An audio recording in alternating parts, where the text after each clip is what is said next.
September 28 marked 20 years since the start of Palestine's second Intifada. An uprising sparked after then Israeli opposition leader Ariel Sharon stormed Al-Aqsa Mosque compound in East Jerusalem. This triggered years of conflict, leaving thousands of Palestinians dead. We take a look at the history of this mass uprising and what it means for Palestinians in 2020.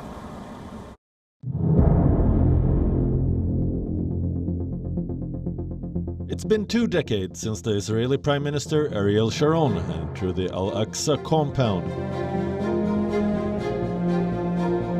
The sight of a right-wing Israeli politician in the third holiest site of Islam sparked a major Palestinian uprising, Intifada.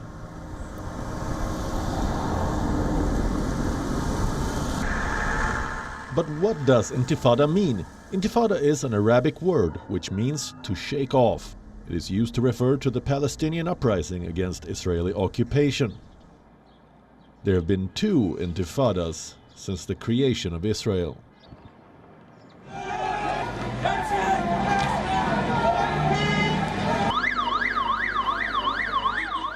In December 1987, when Israeli army trucks collided with a car in the Jubilee refugee camp in Gaza, 4 Palestinians were killed, triggering mass protests.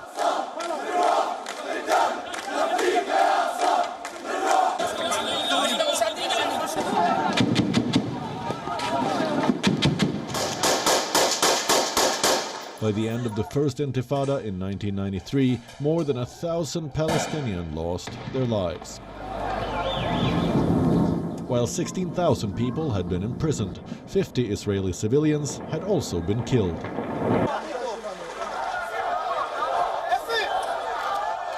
The second Intifada, also referred to as Al-Aqsa Intifada, was even bloodier.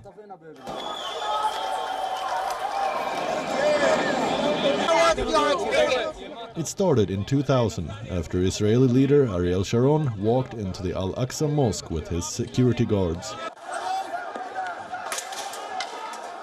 A fight broke out between worshippers and Sharon's security guards. 7 Palestinians were killed. No one here expects the organizers of the Arab uprising to ask the Israelis for anything less than a total withdrawal from the West Bank and the Gaza Strip.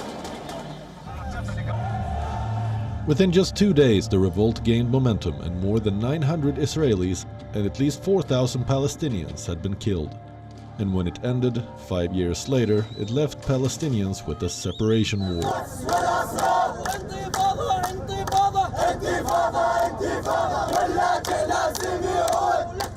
But will the anniversary of Second Intifada be the beginning of the third?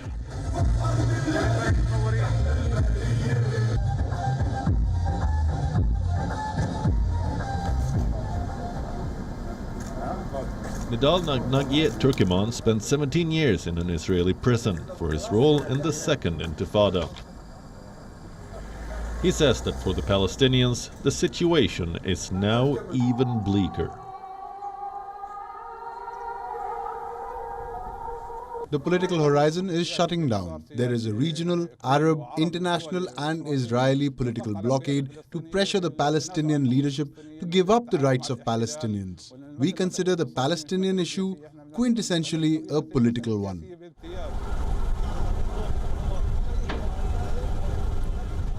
The leader of the Palestinian group Islamic Jihad Base Camp says that his own group may take matters into their own hands after US President Donald Trump declared Jerusalem as Israel's capital. And some say it could lead to a third Palestinian Intifada.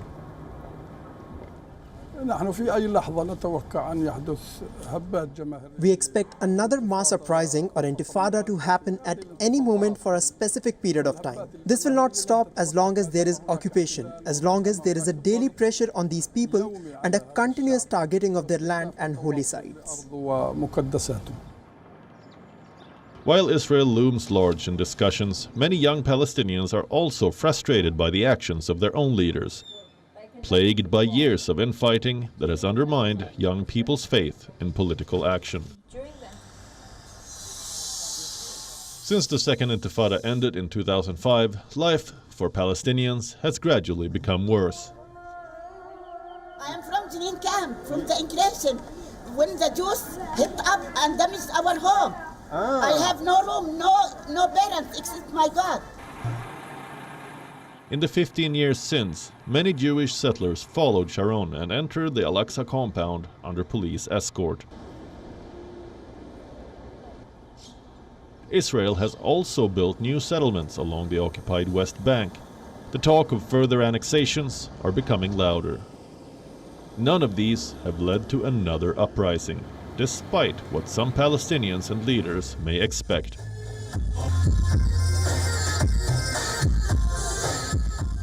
There might not be a third Intifada anytime soon. West Asia Bureau, WION. World is One.